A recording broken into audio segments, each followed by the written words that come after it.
Hare Krishna everyone, welcome to Bhakti Sangha Japa conference call. Today we are very fortunate to have His Grace Balaram Shakti Prabhuji to enlighten us on the topic of Srimad Bhagavatam, 5th canto, chapter 24, verse 21. Hare Krishna Prabhuji, please accept my humble obeisances. All glories to Srila Prabhupada. Thank you so much Prabhu for your valuable time and association this morning. Before I hand over the call to you, I would request Raj Prabhu to give a brief introduction. Raj Prabhu, over to you Prabhu. Welcome to the call and thank you so much for all the services that you do for Bhakti Sangha. Hare Krishna Mataji. Dandavat pranam to you and all the assembled devotees. All glories to Srila Prabhupada. Hare Krishna Prabhu. Dandavat pranam to you too. Here is a brief introduction for Prabhuji. His Grace Balaram Shakti Prabhuji is a disciple of His Holiness Radhanath Swami Maharaj and is a brahmachari with ISKCON Chopati area. Prabhuji has done metallurgical engineering and Prabhuji joined Pennsylvania State University and graduated with a PhD in material science in 2007. While at Pennsylvania State University, Prabhu took to Krishna consciousness where he was mentored by His Grace Yugal Kishore Prabhuji. After he moved back to India, he chose to become a full-time monk at Radha Gopinath Mandir. In May 2010, after his brahmachari training, Prabhu moved to Govardhan Eco Village and served full-time till December 2021. Prabhu is currently in Chennai assisting his aged parents. He is extremely erudite scholar of Vaishnava scriptures and travels far and wide giving spiritual discourses. This is a brief introduction for Prabhuji. Over to you, Mataji. Hare Krishna. Hare Krishna Prabhuji, Dandavat Pranam, all glories to Srila Prabhupada. Thank you so much Prabhuji for joining and giving your valuable time and association this morning. And as always, your PPT is very informative Prabhuji. Last time I said beautiful, so you said it is not beautiful or what you said. But now I'm saying Prabhuji, it's very, very informative the way you collect information from every places and you put it together and make us understand that this is what all Acharyas are saying. So beautiful Prabhuji. Thank you so much for that information. Hare Krishna, please take over, Prabhuji. Hare Krishna, Mataji. Thank you very much. We will start. Namo Padaya Krishna Padaya Srimate Bhakti Vedanta Swami Namine. Namaste Saraswati Deve Gauravani Pracharine Vishesha Srimati Paschatya Deshatarine. Jai Shri Krishna Chaitanya Prabhu Nityananda Shri Advaita Gadadhara Shivasadi Gaura Bhakta Vrinda. Hare Krishna, Krishna Krishna, Hare Hare, Hare Rama, Rama Rama, Hare Hare. Hare Krishna. Thank you very much for giving me this opportunity to share some Krishna Katha with all of you. It's a great fortune. So today we will continue our discussion from the 5th canto, 24th chapter.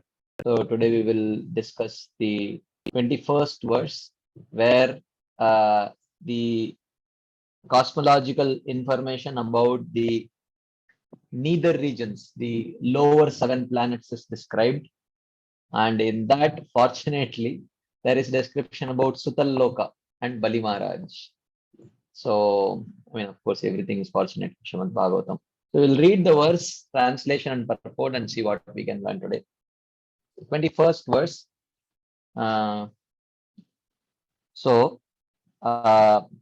We'll read the verse.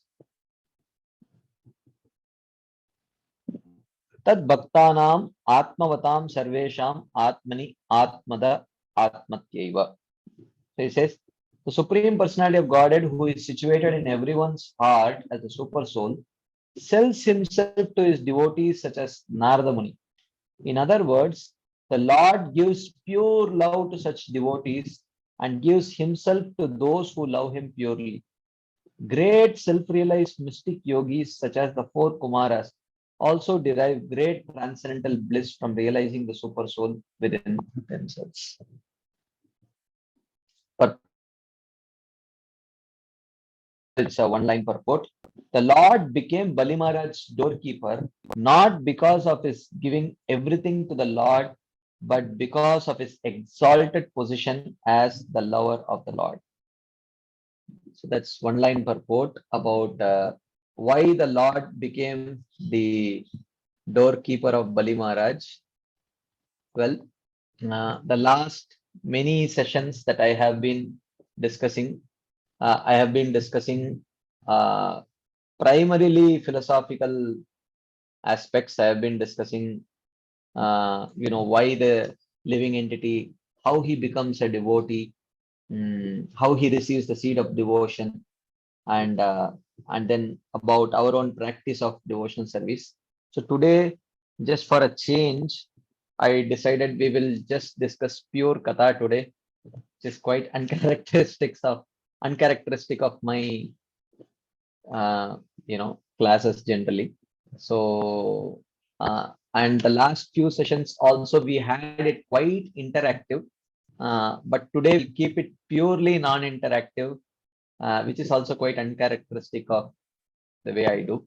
So this is one episode of Srimad Bhagavatam, which is very, very, I really love this episode of Srimad Bhagavatam, the episode of Bali Maharaj. So today I thought I'll speak on how Vamanadev became Bali Maharaj's doorkeeper. Okay. So I'm going to do practically an overview of this whole episode. I mean, almost whole. I will attempt, of course, nothing is in my hands, but I will attempt to do this today and how we can go. So I will directly, without taking much time with the introduction and all that, I'll directly start. I'm not going to start right from the beginning, but till now, Vamanadev has come and he has asked for 3 pieces of land from Bali Maharaj, and Bali Maharaj actually says that, ask for more, I could give you anything. And Vamanadev speaks about the importance of satisfaction. And then finally, Bali Maharaj agrees. So that's where we are going to start today's discussion. So just hold on for a second. So I have lot of slides, so I will have to again. Okay. Yeah. So I will not read the verse, only some verses I will read. Otherwise, I'll just read the translation. So Shukadeva Goswami continues. So when the Lord has spoken to Bali Maharaj that just give me 3 pieces of land, Bali Maharaj smiled and said, all right, take whatever you like. Vanchata Vanchatah pratigrihyatam. Whatever you desire, you can please take. And Vamanaya Mahim Datum Jagraha Jalabhajan.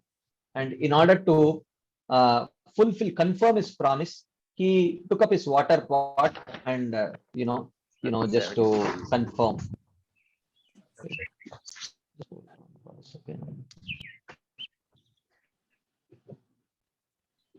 Okay, just 1 second. I'm unable to mute Prabhuji. What, Mataji? Nothing, Prabhuji. I think you took care of it. Hare Krishna. Okay, I have muted. Don't worry. Yeah, I'll take care. Don't worry. Okay, just hold on. Okay, let's start. So he took up his water pot to confirm.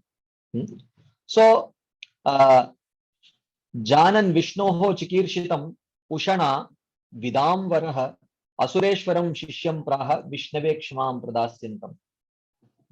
So Vishnoho Chikirshitam Janan, understanding the exact plan of the Supreme Lord, Ushana Shukracharya, Vidam Varaha, who is addressed here as the best of the knowers, Asureshwaram Shishyam Prahi, he spoke to his the best of the Asuras, the leader of the Asuras, Bali Maharaj, who was his disciple, Vishnave Kshmam Pradasyantam, who was just about to give the land to to Vamanadev. So Shukracharya is addressed here as Vidam Varaha, the best of the knowers, because he is going to introduce Vamanadev to Bali Maharaj.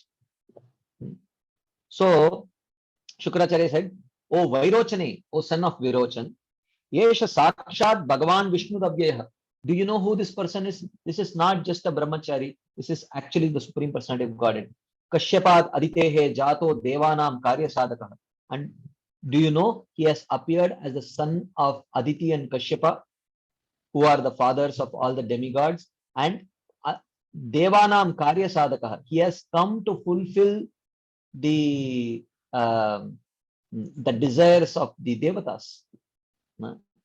So he says, Namanye yad anartam pratishrutam tvaya etas Namanye. In my opinion, I don't consider yad anartam pratishrutam, this dangerous promise that you have given to this personality. Ajanata, in ignorance, done this. You didn't know that he's our enemy and you have done this. Sadhu, namanye sadhu. I don't think this is proper. Mahan anayaha upagato daityanam. This is going to bring great misfortune to the demons. So just think about it. Don't do it. He's not even asking, just think about it. He's giving an order. Don't do it. So, you know who he is? Yesha Harihi. He is Lord Hari. Maya Manavakaha. He has just dressed himself like a brahmachari. Achidya Sthanam, Aishwaryam, Shriyam, Tejaha, Yeshaha, Shrutam, Shakrayadasiti. He will take away all your land, wealth, beauty, power, fame, and education and deliver it to Indra. So here, Shukracharya is addressing him as Hari. Hari means one who takes away everything. So he is indirectly, Mother Saraswati is indicating that very soon he will steal your heart also. He will steal your mind. Of course, Shukracharya is not meaning this, but this is the internal meaning. Okay. But Bali Maharaj might say that, but I have promised only 3 steps of land to him. I mean, why are you getting so, upset? He has asked me for just 3 steps of land and he is just a dwarf. Well, what's the problem? Let him take these 3 steps. So, Shukracharya is telling, Vishwakayaha, the Lord, he is the Supreme Lord. He can to cover this whole universe. Iman Lokan Kramishyati, and he will step over all the 3 worlds. Trivikramaihi. By 3 steps, he can cover the 3 worlds. Oh Muda, you fool. Sarvasvam Vishnave Datva Katam Vartishyase. If you give everything to Vishnu, how are you going to survive yourself? So don't give it. So Bali Maharaj might say, well, look, I will give everything, he will take everything. At least my promise will be fulfilled. I will not go down as a king who failed to fulfill the promise given to a Brahmana, which is very bad actually. So in response, Shukracharya says that the Lord will occupy the earth with 1 step. Gam Kramatah Pada Ekena Dvitiyena Divam. 2nd step, he will cover the higher planetary system, Swarga. Kamcha Mahata Kayen. So this is, this universe is like a cylinder. Okay. A cylinder has radius or diameter and height, right? So he will cover the height with his 2 steps. Okay. And the diameter with his hands. Okay. In this way, the whole cylinder of this material universe will be covered by him. Dvitiyena. Pada ekena gam kramatah dvitiyena divam. With the 1st step, he will occupy the earth. With the 2nd step, he will occupy the Swarga. Kamcha mahata kayan. And while stretching out hands, he will occupy, the rest of the universe. Tartiyasya kutopatihi. Where will he put? So Shukracharya does.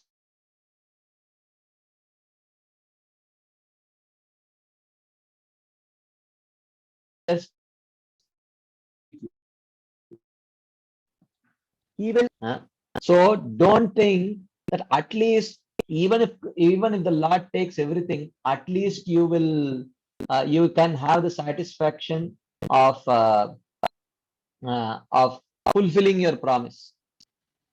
Okay, you will be left he will take everything and your promise will also not be fulfilled.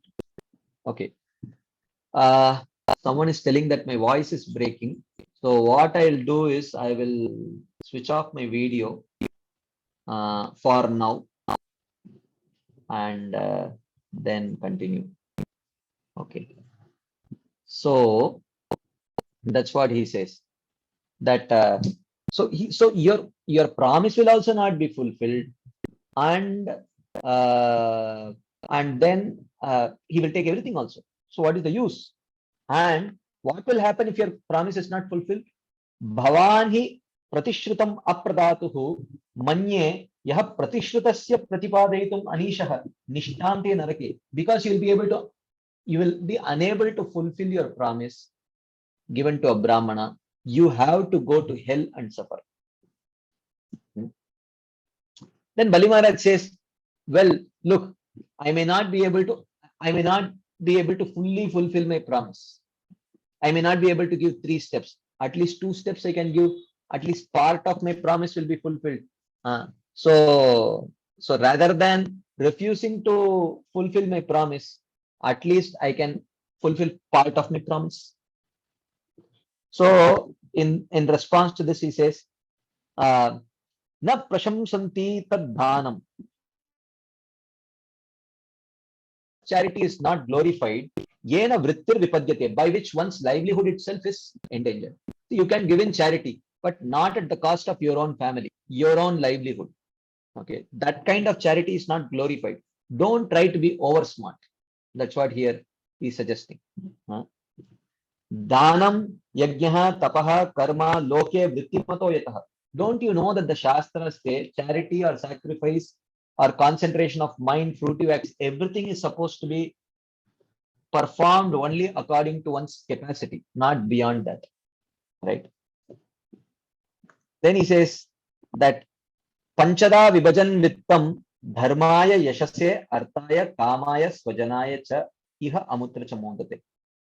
So intelligent person will give charity according to the scriptural rules which say that a person should divide his wealth into 5 parts. 1 should be used for religion, second for reputation, third for material objects, fourth for enjoyment, and fifth for maintenance of his family members. Such a person can be happy in this material world and in the next. Okay. So therefore, you don't have to give in charity. This is what the Shastras say. Of course, then in that case, charity will come for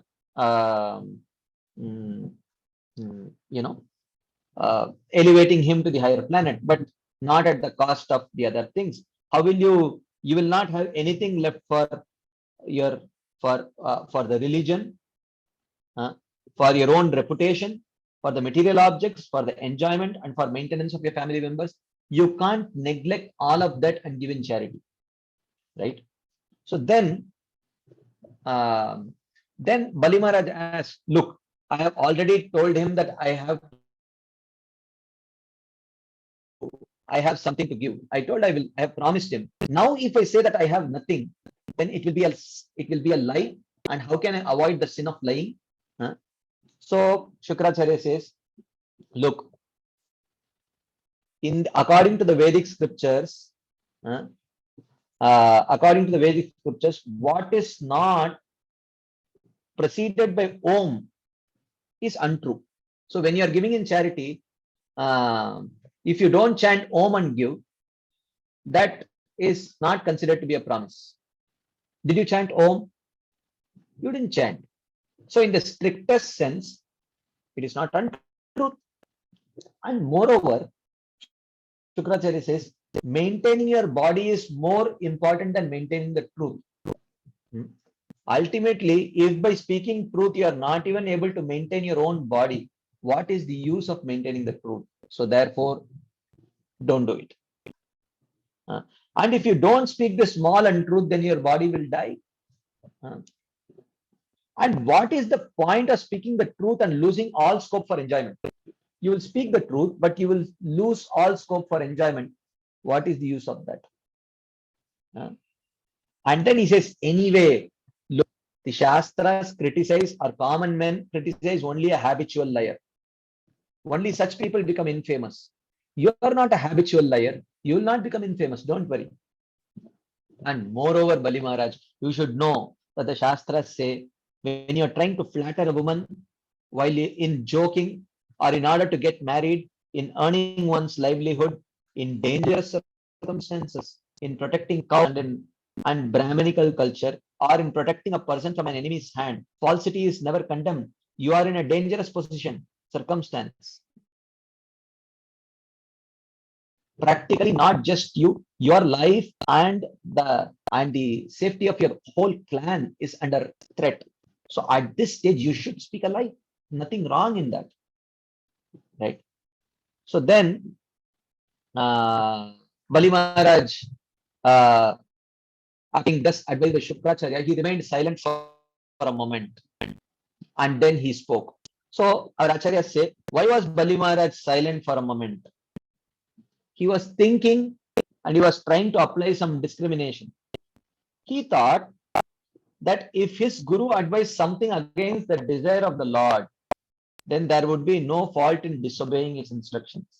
So Bali Maharaj was not very eager to disobey the instructions of his guru, but he was thinking in this particular case, because the guru is pushing me to act against the will of the Supreme Lord, I think here I may have to disobey my guru. So thinking in this way, so he does not directly say, okay, I'm going to disobey you here, but he is trying to be as much respectful as possible and trying to communicate it in a perfectly respectful way. So he says that Bhagavata proktam dharmaha yaha na badeta karhichit artam kamam yashovrittim satyam ayam grihamedinam. What you say is right. You said that the dharma that we follow should not hinder one's artha, kama, fame, and vritti, means livelihood. What you say is perfect. That that I should not perform a which will actually challenge my basic economic situation, basic sense gratification, basic fame, and what to speak of that, even the basic means of livelihood. You are right. So, but I will definitely, by disobeying the guru, I accept that I will obstruct dharma, but I will obstruct my bhakti if I disobey the Supreme Lord. This is his suggestion. He is not directly telling this. Bali Maharaj will never speak about bhakti at all. He will not explicitly show his bhakti because he is in the association of Shukracharya and the other demons. They will not be very happy to hear that. So, because naturally demons means Tanaham Dushata Kruran Samsareshu Naradaman Shibam Yajasrama Shuban Asuri Shvevayonishu Asurim Yoni Mapanna Muda Janmani Janmani Mama Prapyeva Kaunteya Tatoyanti Adamam Gatim. So it is mentioned that Tanaham Dushata Kruran. So Krishna says that whoever hates me, criticizes me, I cast them eternally into demoniac species. So practically the Asura Yoni is for the atheists. So the atheists, they enjoy in Asura Yoni. So therefore in the presence of atheistic people, Bali Maharaj does not feel very comfortable expressing his devotion to Bali. So all the while he will be speaking on the platform of Dharma only, even though internally he is doing everything because of his devotion to Krishna. That is what this verse says, right? This verse that we have been discussing today, 5th canto, 24th chapter, 21st verse. So he says, Katam aham prahradihi kitavo yata pratyachakshe vittalobena pratishrutya dadamiti. How can I, who is the grandson of Prahlad Maharaj, just like a cheater, withdraw my promise vittalobena because of my greed for money? Pratishrutya dadamiti, when I have already promised that I will give. Katam aham kitavo yata dvijam, especially how could I do it to a Brahmana? So he's telling that I am the grandson of Prahlad Maharaj. So Prahlad Maharaj was very famous as a very dharmic king according to Shukracharya. But internally, Bali Maharaj is thinking, I am the grandson of Prahlad Maharaj, the greatest devotee of the Lord. I should show some devotion. The Supreme Lord has come here. So he says, I am the grandson of Prahlad. My nature is to be favorable to the Lord. This is the hidden indication. He is not directly telling this. Even though he is telling that, oh, Prahlad always followed Dharma, so I should also follow Dharma like that. But actually, Prahlad always followed Bhakti. So Prahlad had already planted the seed of Bhakti in his heart by his mercy. So Bali Maharaj was a Kripa Siddha. And he received that Kripa Siddhi through the intervention of Prahlad Maharaj. So it is mentioned, Kripa Siddha Yajnapatni Vairochani Shukadayaha. The wives of the Brahmanas in Vraja, Bali Maharaj and Shukadev achieved perfection by mercy. They were all they all received bhava. So at least Bali Maharaj received the seed of bhava from Prahlad Maharaj. Now he would achieve perfection by attaining prema by the mercy of Vamanadev. So that will become prema in the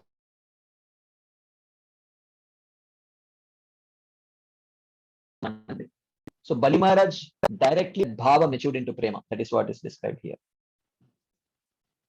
And then he is going to speak something which is purely on the platform of dharma, just to pacify Shukracharya. He said, don't you know, my dear Gurudev, that the earth said that nahi asatyat paro adma. There is no greater sinful activity than untruthfulness. And therefore, I think I can bear any heavy thing except a person who is a liar. So the earth says, Sarvam sodumalam rite alikaparam naram. Alikaparam means one who is dedicated to lying. I cannot bear the weight of such a liar. So then Bali Maharaj says, Naham bibemi nirayad nadhanyad asukarnavad nasthanat chavanam nutyor yata vipra pralambana. I do not fear hell, I do not fear poverty, I do not fear an ocean of distress. Nasthanat chavanat, I do not even fear fall from my position or even death itself. As much as I fear cheating a Brahmana, I don't want to cheat a Brahmana. You are a Brahmana, I don't want to cheat you either, my dear Gurudev. So what is the use of wealth one leaves behind on dying? Should it not be used to satisfy a Brahmana? What is the use of that wealth?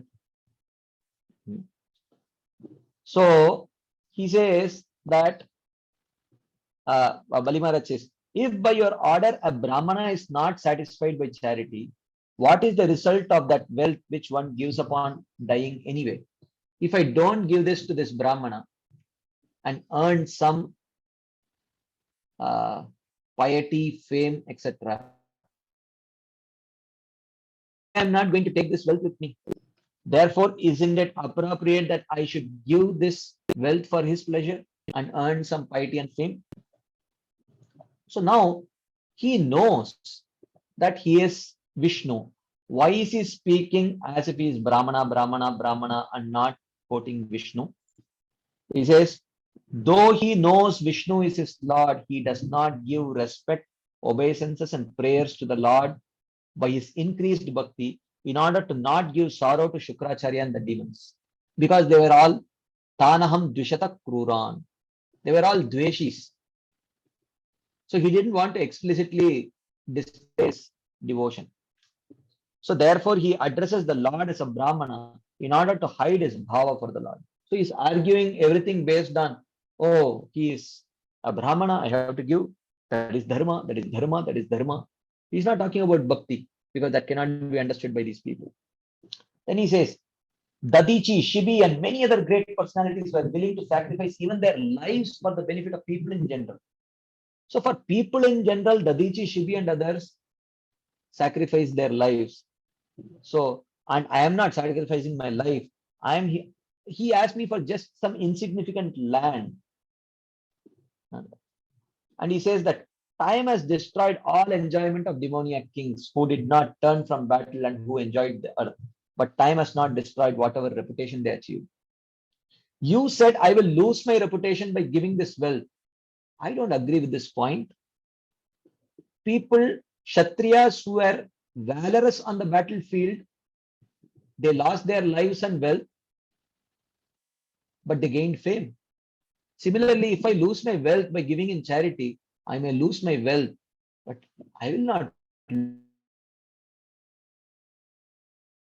not say that I will become infamous by giving in charity. In fact, I'll become infamous by refusing to give in charity. So he says that Shukracharya may say, without regard for future reputation, one should not give away one's temporary assets. This will be helpful for your future reputation. Don't give it up. He says, well, wait, I do not subscribe to this philosophy. Time has taken the present and afterlife enjoyment of kings who returned from battle, who enjoyed the earth. Time destroyed it all. Time destroyed their life. Time destroyed their wealth. But time did not destroy the fame they achieved. Therefore, one should attain fame and nothing else. But was Bali Maharaj after fame? Did it even bother him? So here, Srila Vishwanath Chakravarti says, however, even this statement is only for pleasing Shukracharya and other demons. Bali did not have regard for fame since he was a pure devotee. So, Kshantir Avyarta Kalatvam Viraktir Mana Shunyata Asha Bandha Samutkanta Namagane Sadaruchi Asaktistat Gunakyane Pritistad Vasatistale. These are the symptoms of a person at the stage of bhava. Here was Bali Maharaj who was at the stage of prema. Mana Shunyata, absolute humility. So, therefore, he had no desire for fame. But he knew when to speak the language of Shukracharya and when to speak the language of a devotee. So with Shukracharya, he spoke a language which Shukracharya could understand. Fame is something he will understand. Wealth is something he will understand. But bhakti is not something. So then he says that actually the glory of a merciful giver is to become poor by fulfilling the desire of requester. The real glory is if he gives in charity and he himself becomes poor, such a person is considered to be a great giver, a great charitable person. What to speak of fulfilling the desires of a person like you? My dear Shukracharya, he's a Brahmana like you. He also possesses spiritual knowledge like you. Therefore, I will give whatever the brahmachari desires. So he says that, and in fact, even if you may say that this is Vishnu, but isn't that the personality whom you try to satisfy by performing your yagyas, my dear Brahmana Shukracharya? You perform sacrifices for the fulfillment of yagya. Isn't that personality? Even if I consider him to be Vishnu. So let Vishnu be a giver of benedictions or let him be an enemy, but I will give him the land that he desired because that is my dharma. Okay. And then he says, look, he may irreligiously arrest me, even though I am sinless, but still I shall not retaliate, although he is my enemy, because he has assumed the form of a Brahmana. Because he has come in the form of a Brahmana and begged from me, it is my dharma to give. But Bali does not care for dharma. This is just for pacifying Shukracharya. Internally, a different dialogue is going on with Bali Maharaj, between Bali Maharaj and Vamanadev. The external dialogue is nothing that Bali Maharaj cares about.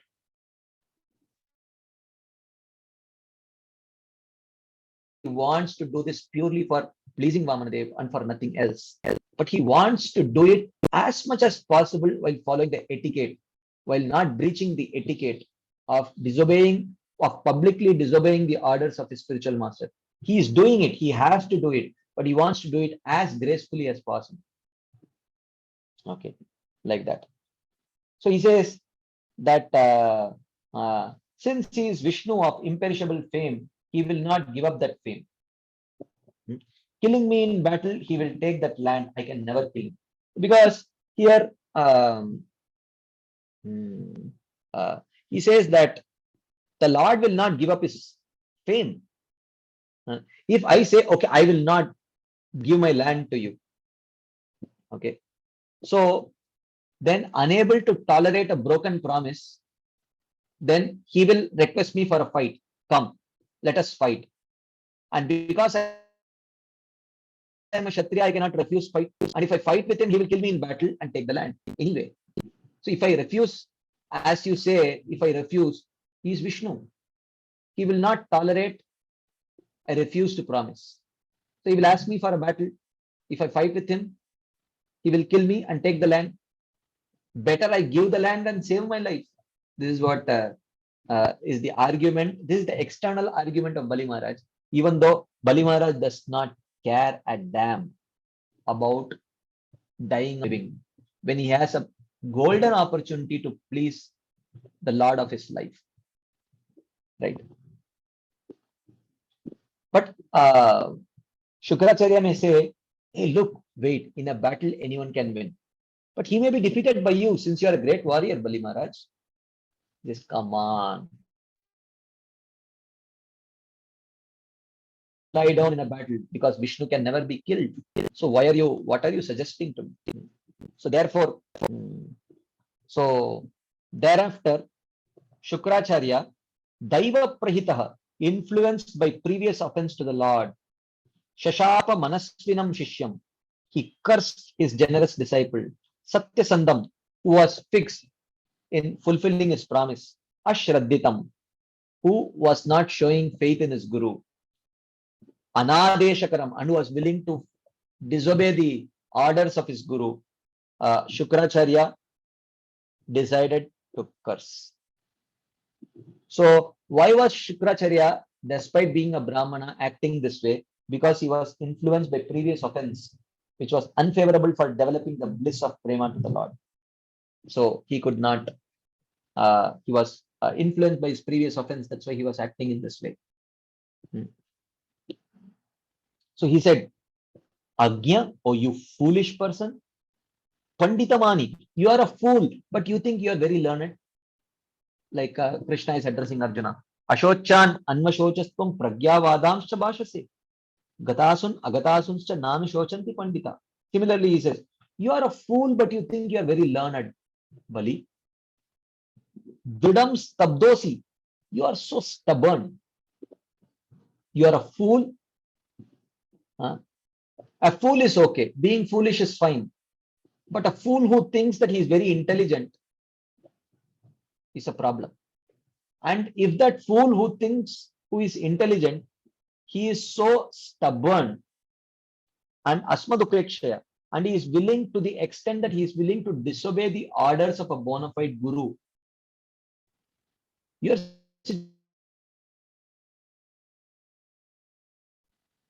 mat shasana atigaha, because you are ready to disobey my order. Achirat tvam brashyase shriyaha. Very soon you will lose all your opulence. This is my curse. This is the curse that Shukracharya gives. But curse, not only does curse on a pure devotee fructify, especially curse of a non-devotee on a pure devotee shall never fructify.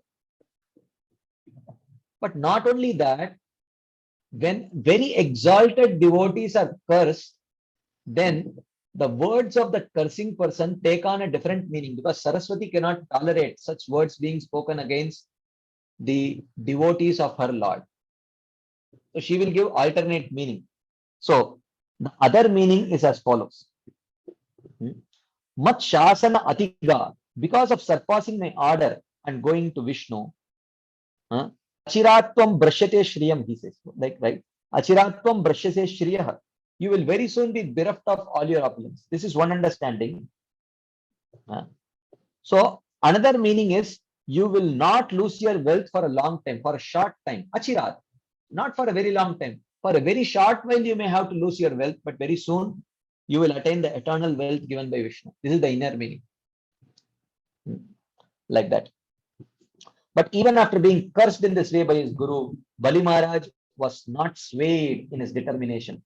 So he worshipped Vamana, offered water, and then gave him the land. He gave him the land. At that time, something which had never ever happened before happened.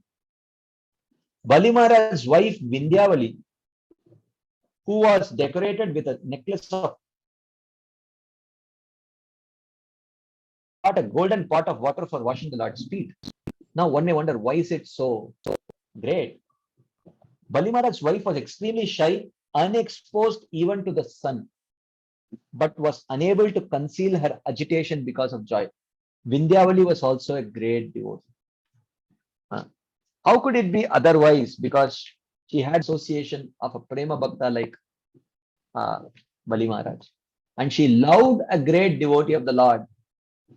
What could be a greater recipe for oneself becoming a devotee? Because very quick accumulation of Agyata Sukriti. So she could not conceal her agitation because of joy. She shed tears of joy and understanding the firm bhakti of her husband. She was thinking, my goodness, this is my husband. This is the love. I am feeling so proud. Thus, ignoring maidservant, she personally came carrying a pot out of the confines of her room, which was never seen before. No one had ever seen Vindhyavali because she was unexposed even to the sun. So Bali Maharaj then jubilantly washed the lotus feet of the Lord and then took the water which purifies the universe on his head. Then at that time, the Devatas, Gandharvas, Vidyadharas, all of them, they started praising Bali Maharaj and showered flowers upon him. The Kim Purushas, Kinnaras, they started singing in jubilation, declaring, exalted Bali Maharaj has performed a difficult task, since knowingly he gave the Lord the entire three worlds. You see here, they knew the plot, apparently. Everyone knew the plot, including Bali Maharaj. It's not that no one knew. That's why when he was, Bali Maharaj actually agreed and gave, they all become jubilant because they knew the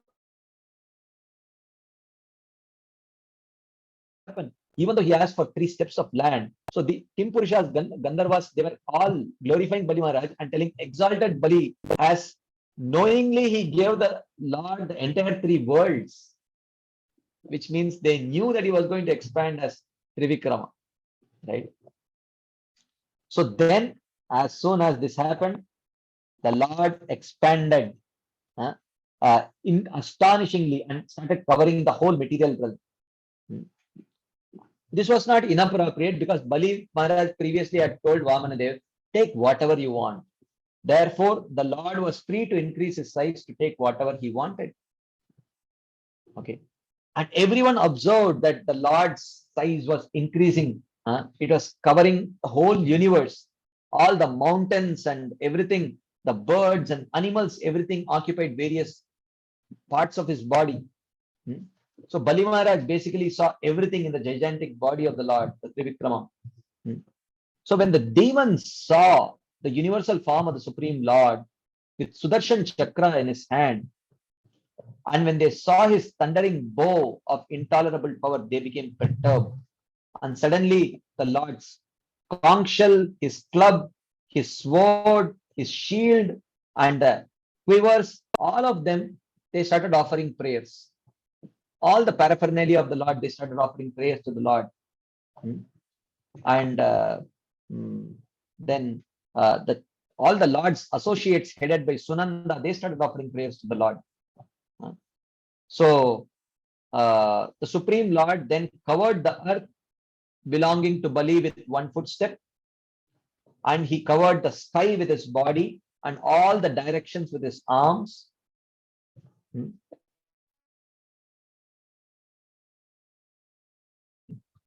Padam vitiyam kramatastrivishtapam navai tritiyaya tadiyamanvapi purukramasyangriruparyuparyato maharjanabhyam tapasaparam gatah.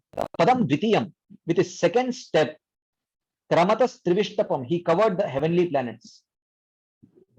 Navai Tritiyaya Tadiya Manvapi. There was not even one small spot remaining for the Lord to keep his third step. Urukramasya Angrihi Upari Upari Ato Mahar Janabhyam Tapasa Paramgata. The Supreme Lord's feet extended beyond Maharloka, Janaloka, Tapaloka, Satyaloka. So, like that. So, Acharya say, after covering the earth, the second step using his left foot covered the heavens, Bali's dwelling place. For the third step, there was no room left. Even though Vamana requested only 3 steps of land, his arms and upper body spread over the sky. This is not improper, since the word land also includes everything above the land. This was not improper. Everything above the land also belongs, right? Like if you purchase a land, you can construct a 1-story building, 2-story building, 3-story building, 4-story building. It's up to you, as long as you use only your allotted piece of land, right? So others explain that the second step itself included the sky, and thus the Lord covered everywhere with the second step. So the second step increased in size. From Maharloka, Janaloka, and then Tapoloka, it went to Brahmaloka. Some say that his toenails broke the shell of the universe. Others say that he broke the 8 layers of the universal shell and the Viraja water entered.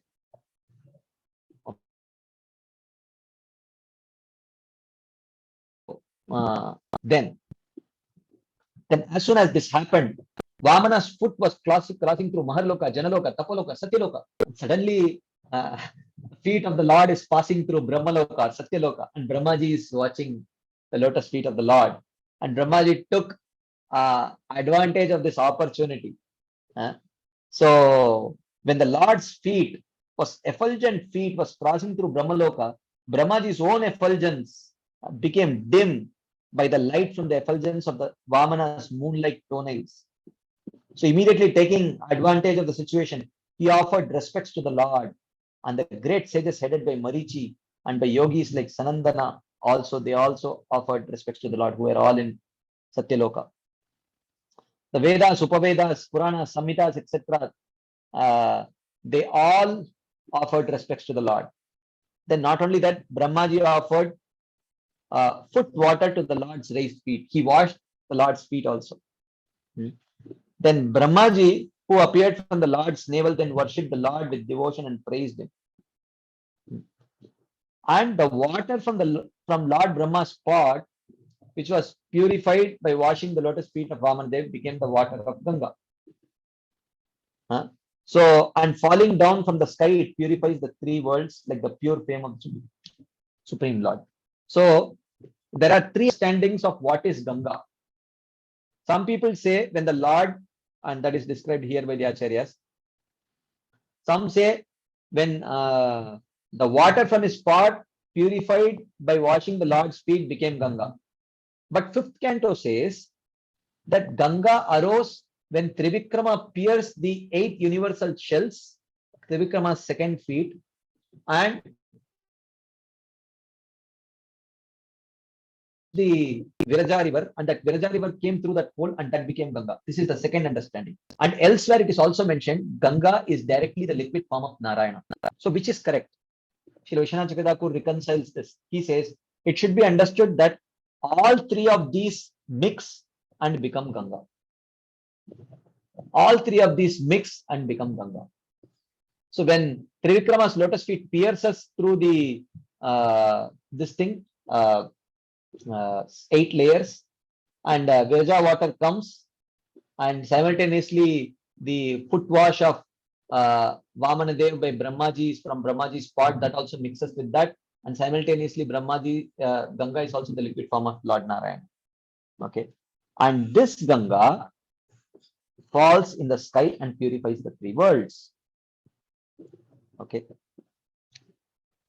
so then Brahmaji and the lords of the planets and their followers in great respect arranged for the worship of their master, who had now taken the size of Vamana again. So they worshipped the Lord by offering Padyam, Argyam, all the Shodashopacharas. They offered prayers and they shouted victory, victory, and all the conch shells, drums, they started playing.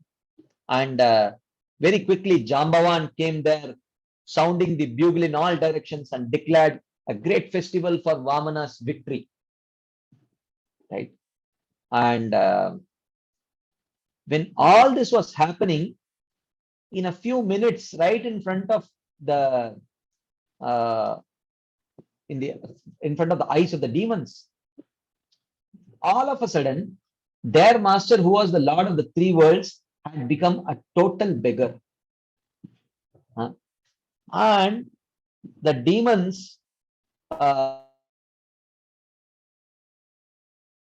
Vamanadev had cheated their master, and in the plea of begging for 3 pieces of land, he had cheated them. He had cheated their master. So they became indignant and they spoke as follows.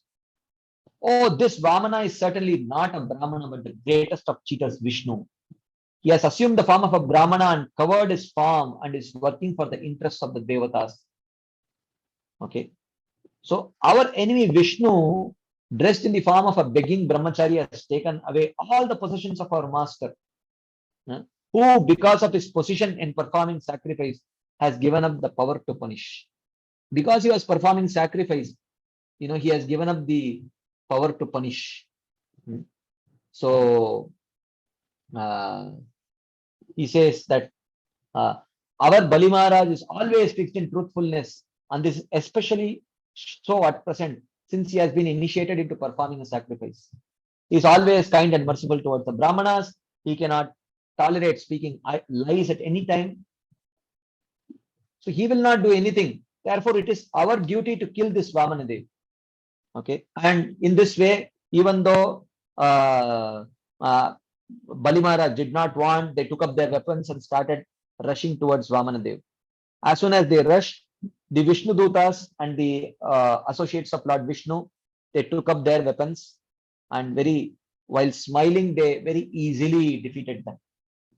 Nanda, Sunanda, Jaya, Vijaya, Prabala, Bala, Kumudaksha, Vishwaksena, Garuda, Jayanta, Shrutadev, Pushpadanta, Satvata, as powerful as 10,000 elephants, they killed the demoniac army. Now you may say, wait. Where did Jaya and Vijaya come? Jaya and Vijaya have come down, right? Hiranyaksha, Hiranyakashipu, then Ravana, Kumbhakarna, and then much later, Shishupal, Dantavakra. Now, how have they accompanied Vamanadev here? One may ask, right? So the explanation given by the Acharyas is that in order to show the frightful nature of offending the devotees of the Lord, expansions of Jaya and Vijaya fell from Vaikuntha.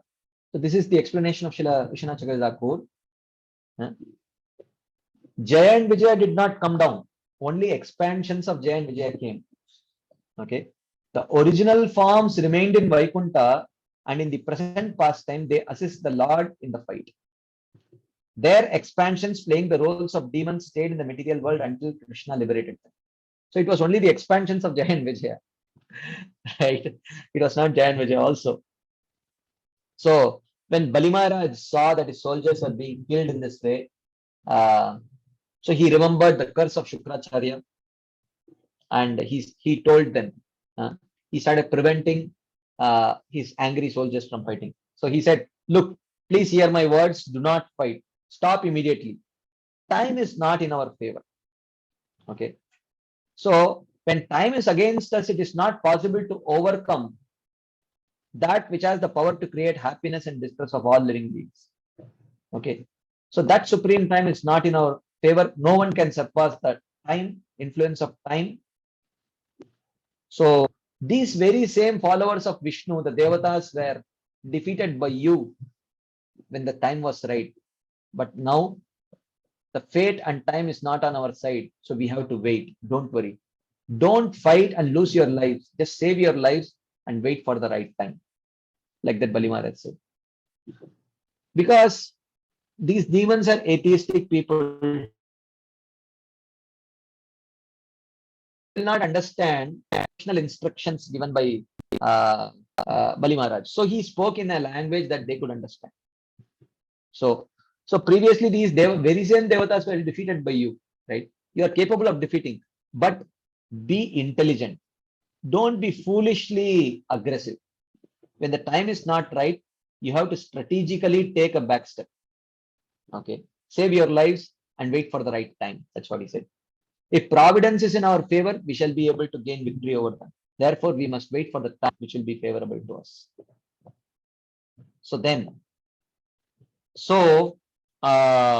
Therefore, being ordered in this way, the demons agreed and they entered the lower regions of the universe while being beaten by the associates of Vishnu, which means they didn't retaliate, they didn't try to retaliate. They said, okay, fine. Thereafter, the sacrifice got over. And Garuda perfectly understood the desire of his master, and he bound Bali Maharaj with the ropes of Purana. What did Garuda understand? What were the Lord's intentions? So Garuda understood the Lord's intentions. What was the Lord's intention? He understood, having accepted all of Bali's possessions, my master now desires to accept Bali's very self. That's why Bali is the exemplar of Atma Nivedanam. Garuda understood a very epic event is going to happen right now. My master wants to glorify Bali Maharaj. And my way of assisting my master is binding this Bali Maharaj now.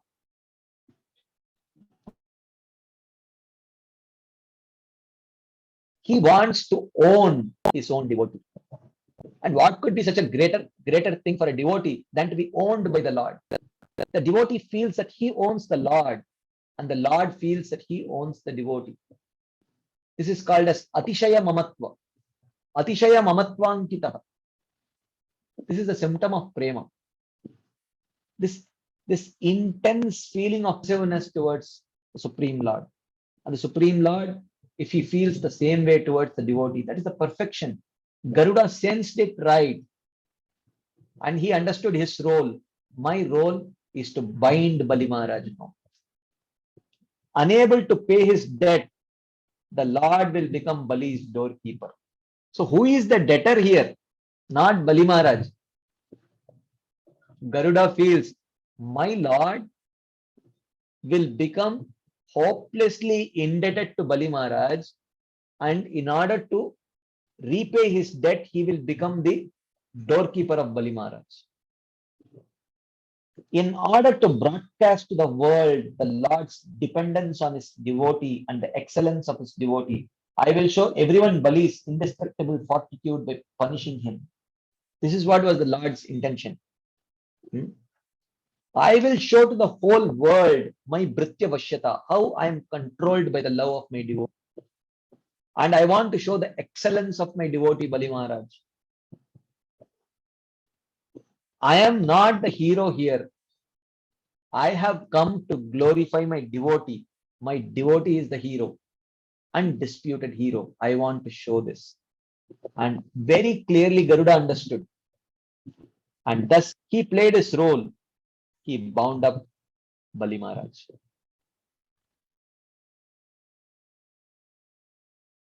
Bali Maharaj was thus arrested by Vishnu. There was a great roar of lamentation in all directions throughout the upper and lower planetary systems, because all of that belonged to Bali Maharaj. Vamanadev then spoke to Bali Maharaj, who was tied with the ropes of Varuna. He had lost all wealth but undisturbed in his intelligence, since he had become most famous. He remained completely undisturbed. So even though Bali lost all wealth, he remained undisturbed in intelligence, because though he lost all wealth, he gained all fame. And what is real fame? Real fame is to have a bona fide master. Who can be a greater bona fide master than the Supreme Lord himself? So he will become famous as the bona fide servant of the bona fide master, the Supreme Personality of Godhead, Vamanadev. Right. So then, Padani Trini Dattani Bhumir Mahyam Tvayasura Dvabhyam Kranta Mahi Sarva Tritiyam Upakalpaya. Now he is rubbing so-called rubbing salt in the wound. He's already bound. O Asura, O king of the demons.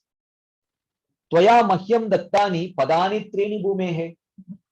I thought you promised to give me 3 paces of land.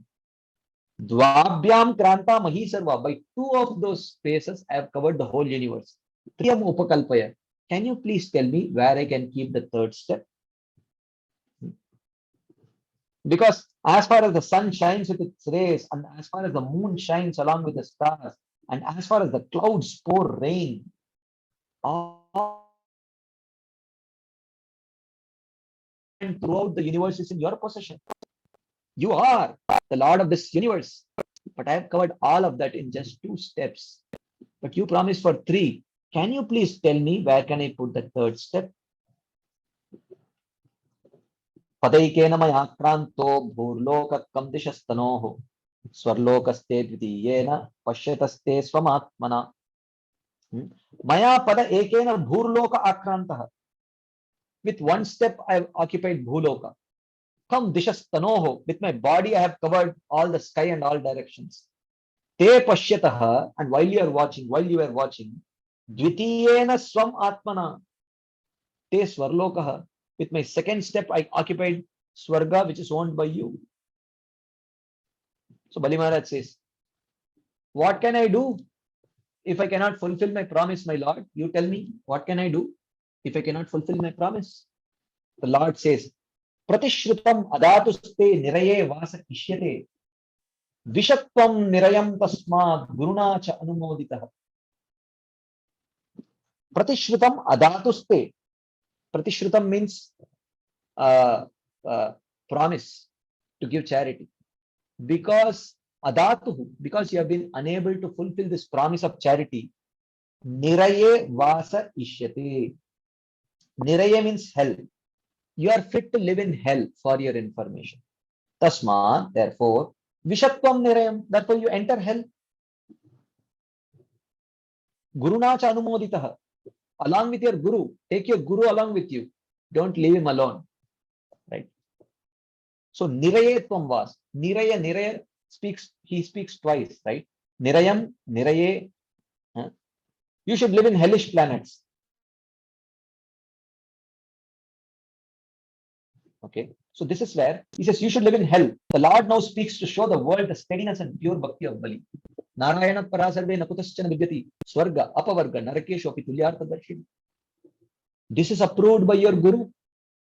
You can ask your guru. Your guru knows all knowledge. He's so Kavinam Ushana Kavi. Krishna says, of all the intelligent people, I am Ushana, Shukracharya. He knows everything. Am I speaking dharma or adharma? You ask your guru. You can ask your learned guru whether what I say now is reasonable or not. But in reality, this is according to Karma Shastra.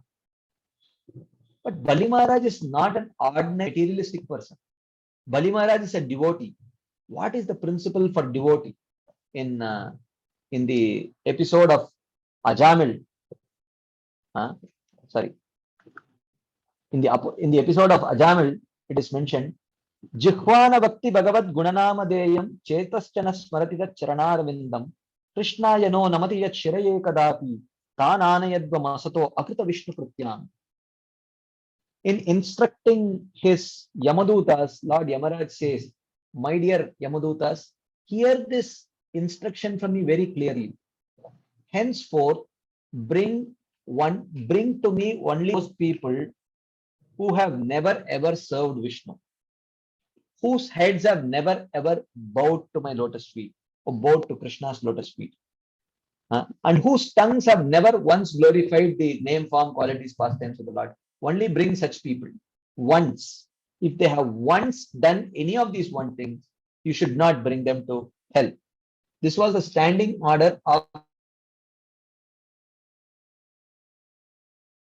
the Yamadutas. Now, how can so therefore a person with even bhakti abhas should not go to hell, because even once if he has chanted the holy name, he is not fit to go to hell. But here is Bali Maharaj, who is a devotee, and just for breaking his promise, how can he go to hell? But then the Lord says, twice he says, Niraye Vasa, Nirayam, Visha Nirayam, enter hell, stay in hell, Niraye, he says. Now, according to Sanskrit grammar, R and L can be used interchangeably. Therefore, Prahlad Maharaj is many times called as Prahrada, because La is replaced with Ra.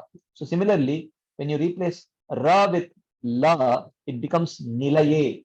Nilaye means the abode of Vaikuntha.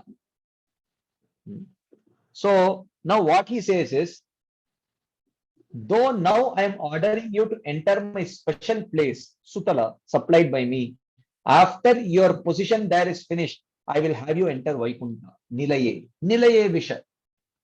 Nilaye Vasa, I have given a special place which is Sutala for you. After that, Nilaye Visha, you will enter into Vaikuntha. This is the secondary meaning. This is the primary meaning, of course. Even though for the outsiders, it may seem like he is pushing him to hell. Even though you disregard your Guru because you know he is opposed to me, I understand that he has lost his discrimination out of great affection for you.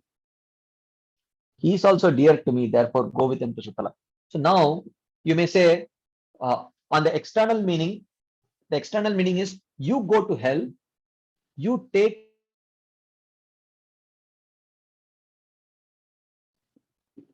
Okay. The internal meaning is you go to Sutala, which is a special place I am giving you, and you take your Guru also with you. Well, what is his glory? Why should he come to a special place which is given by you? Well, come on. Yeah, you know, he's connected to you. You are very dear to me. Anyone who is connected to you is very dear to me. So therefore, because he is connected to you, I will allow him also to accompany you to Sutal Loka. So he says, the Lord says to Bali Maharaj, Vrita manoratastasya duraha swarga patatyadaha pratishrutasya adanena yortinam vipralambate. Swargaha duraha. Far from being elevated to heaven, what to speak of heaven? Heaven to dur ki baat. Vrita manoratastasya. Fulfilling one's desire. What to speak of going to heaven or fulfilling one's material desires? Yo atinam adanena vipralambate. One who does not properly give a beg. Pratishrutasya, what he has promised. Patati adaha. He falls down to a hellish condition of life. So he falls down to a hellish condition of life. Okay. So even though the meaning is very clear, but how can the Lord speak to his devotees? Therefore, you should look for alternative meanings. You should not look out. The Acharyas have already presented the alternative meaning.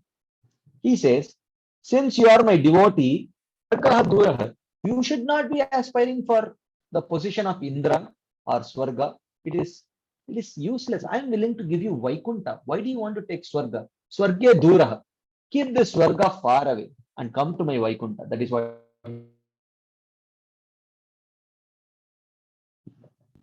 Though now you will be situated in Sutala, you are more elevated than being in Swarga, since the place Sutala is not available even in Swarga. Okay. So Vipralambate means not giving properly. Vipralambate, by failing in one's promise. That is the meaning of Vipralambate. But taking another meaning to Vipralambate, V means Vishesha, especially. Pra means Prakrishta Rupena, excellently. Lambate means attain. You especially and excellently attain Artinam. Artinam means the possessor of all four Purusharthas, which is the Supreme Lord. Adanena. Adanena means can means by not giving, or Adanena means to complete by completely giving what you promised to me. So you have perfectly promised everything to me. You have perfectly fulfilled your promise by especially and by giving everything to me. So therefore you will especially and excellently attain me. Okay. This means that I will that you will attain me as your doorkeeper because of your complete surrender. You are the exemplar of Atma Nivedanam, offering everything to the Supreme Lord. This is the secondary meaning, but this is the inner meaning. But the external meaning is uh, you want to become Indra. You want to become Indra. Go to Swarga and enjoy. Forget about it. You have not even able to fulfill your promise of giving in charity. What to speak of becoming Indra? You are fit to hell. This is the external meaning. Vipralabdo dadamiti tvayaham chadyamanina tadvyalika phalam bhukshva nirayam katichit samaha. Because you are falsely proud of your possessions and you have cheated me by saying, I will give you, take whatever you want. Tad, for this discrepancy, nirayam katichit samaha bhukshva. You should live for some time in hell. Vyalika phalam, which is the result of your speaking lie. Okay. But again, how can the Lord speak like this to his devotee? There is another meaning, inner meaning of this. Adyamanina means the direct one meaning is you think you are being very proud, but another meaning is you are more respected by people than even Indra. Why? Vipralabdha. Vipralabdha means because of cheating, but here means because you have attained me especially, therefore you will become more famous than Indra. Therefore I give you this result. Please spend some time in this special abode Sutala, and after that you can take the post of Indra, and after that you can come to my abode Vaikunta. That is what he says. Now, so then Shukadeva Goswami continues this story. He says, my dear Parikshit Maharaj, you know what happened next? Although mistreated in this way, of course, even though these internal meanings are there, this internal conversation is between Vamanadev and Bali Maharaj. Only these two understand. Maybe Prahlad Maharaj and Vindhyavali also are understanding. But everyone else is hearing the external conversation. Go to hell. You want Swarga, you want to become Indra. You are fit just to go to hell and suffer like this, like that. Although mistreated and made to break his promise by the Lord, Bali Maharaj with undisturbed mind spoke the following steady words. So he spoke in double meaning, because the Lord had spoken in double meaning. Bali Maharaj is also speaking in double meaning. Yadyuttama shloka bhavanna meritam vacho vyalikam suravarya manyate karomiratam tan nabhavet pralambanam padam tritiyam kurushishni me nijam. Oh, uttama shloka. This is spoken in sarcasm. Of course, loving sarcasm. This is loving sarcasm between the Lord and his devotee, loving devotee. Oh, Uttama Shloka, you are most famous, right? You are Suravarya, you are worshipped by all the devatas. Yadi Bhavan Manyate Mama Iritam Vachaha Vyalikam. Yadi Bhavan Manyate, if you think Mama Iritam Vachaha, that the promise that I made, Vyalikam, is false, Tadritam Karomi. Now I will make it true. Na pralambanam bhavet. I should not be made a cheater. So how are you going to fulfill your promise? Nijam tritiyam padam kuru me shirshni. Put your third step on my head. Now, how would that be a fulfillment of the promise, one may think? So he says, Bali addressed the Lord in a joking way, addressing him as Uttama Shloka. Uttama Shloka means one who is glorified by everyone. How you are glorified? After begging as a dwarf for 3 steps of land, then you attempted to take the land by 3 steps as the gigantic form of Trivikrama. You came as a dwarf and you asked me for 3 steps. You could not have to defeat me by cheating. In this way, you reveal your lack of desire as a brahmachari. You spoke so much about satisfaction. And now you have shown your level of satisfaction, right? You have taken the whole universe and still you are asking, where can I put the third feet? And you are Uttama Shloka, no doubt, like that. We devotees become mad with bliss on drinking this nectar of your fame. We become mad in bliss drinking this nectar of your fame. Though you are the husband of Lakshmi, you are the husband of Lakshmi, what wealth do you need? But you have come to beg. Is it glorious for the husband of Lakshmi to beg? Huh? Like that. And then he says that you act disgracefully by desiring more land by trick, cheating Brahmanas in the guise of a brahmachari, showing desire for material objects, exhibiting lack of peace, showing anger and punishment to the person who gives. Has anyone ever given so much in charity to anyone in the history of this universe? I am giving, and this is the way you treat me.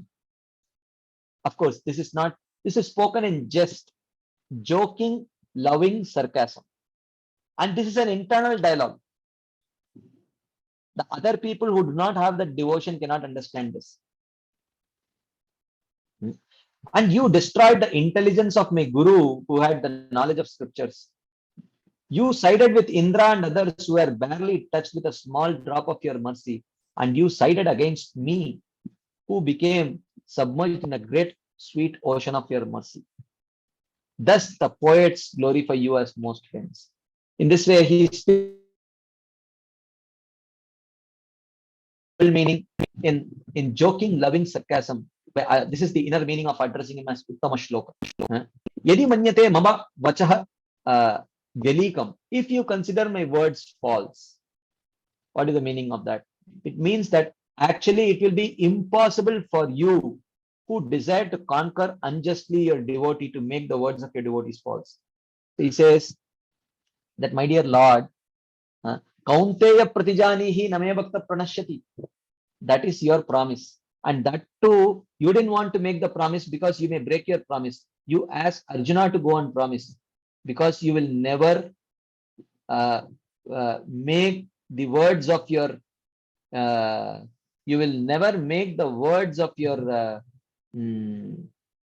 the promise of your devotee to go false. So therefore, I have promised to give you. Will you allow my promise to be broken? No. And then he addresses the Lord as, oh Devavarya, oh Lord, worshipped by the Devatas. This means that you have been requested by the Devatas to take the land from me and give it to them for their enjoyment. They have come to you and they have not asked for you. They have asked you to get material land from me and give it to them. Take it. I will make my promise true. My words should not be cheating. Your words, however, cheat the Devatas. They think that you are actually acting for their benefit. But you are cheating the Devatas. My words don't cheat because you will never allow my promise to be broken because I am your devotee. But your words of promise is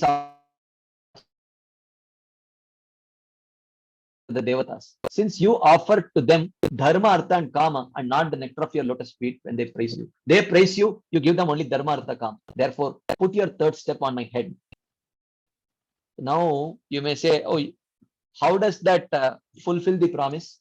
One may say, do not think that since you have covered the universe by 2 steps, there is no use in putting your foot on my head. This act will be greater than the wealth gained from your 2 steps, since your taking possession of the owner of the wealth is greater than taking possession of the wealth. This is understood. Okay. So, you know, the owner of the wealth is the great person because he had the capacity to gain such great wealth.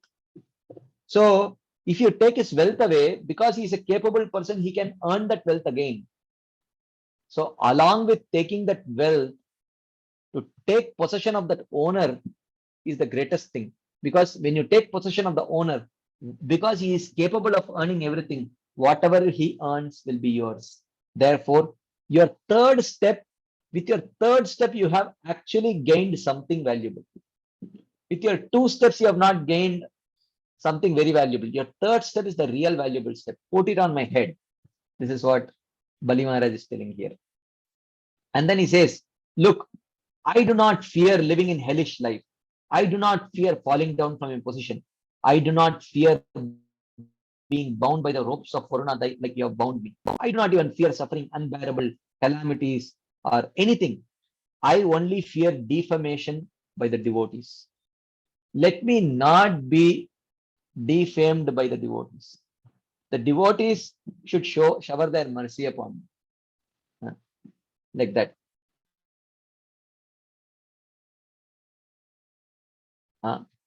But the Lord may say, you don't want to be defamed by the devotees? I, the Supreme Lord, have bound you like an animal. What could be a greater cause of infamy?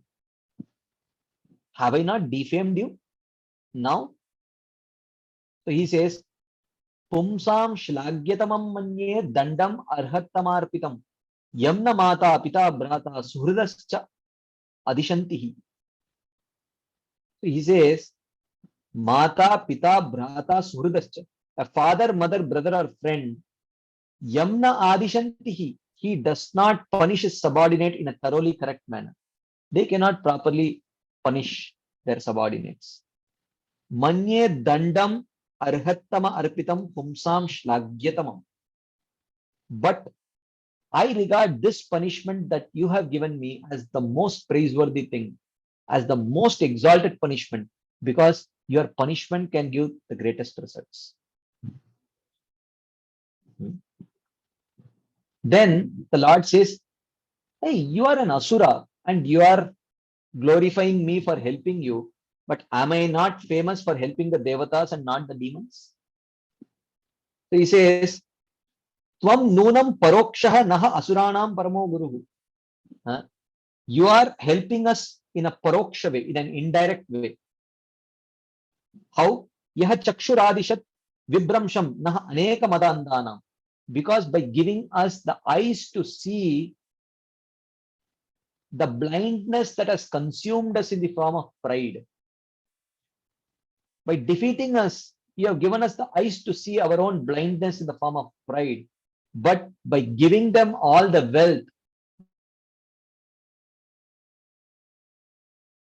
you have not removed their blindness. You have allowed them to stay blinded by their desire for wealth. But by taking this away, though he is telling asuras, this is specifically meant for Bali Maharaj's devotee. So then he says, that what to speak of me?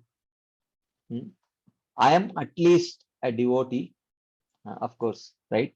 Which he is not speaking very explicitly. What to speak of me, your dedicated devotee? Even the demons who hated you got your extraordinary mercy. Tasmad vairanu bandena nirvairena bhayena va snehat kamena va yunjat katanchid nikshate patak gopyak kamad bayat kamso dveshat chaidyadayo nripa sambandhat drishnaya snehat yuyam bhaktya vayam vibho. Narada Muni is telling that the Lord, even if one's heart is absorbed in the thoughts of Lord, even in the mood of hatred, Krishna awards them liberation. So therefore, I don't feel shame. So therefore, I do not feel extremely ashamed, and I do not suffer. So then he says, my grandfather Prahlad Maharaj, although tortured in many ways by his father Hiranyakashipu, still remains surrendered to you. Right? So he says that this is what I am coming in the pedigree of Prahlad Maharaj. And because I am connected to Prahlad Maharaj, you should be affectionate to me. Please be affectionate. And why did Prahlad Maharaj ignore his father and surrender to me? Because he understood that what is the use of this material body, which anyway will leave that owner at the end of life. And what is the use of all of one's family members who are all plunderers of wealth?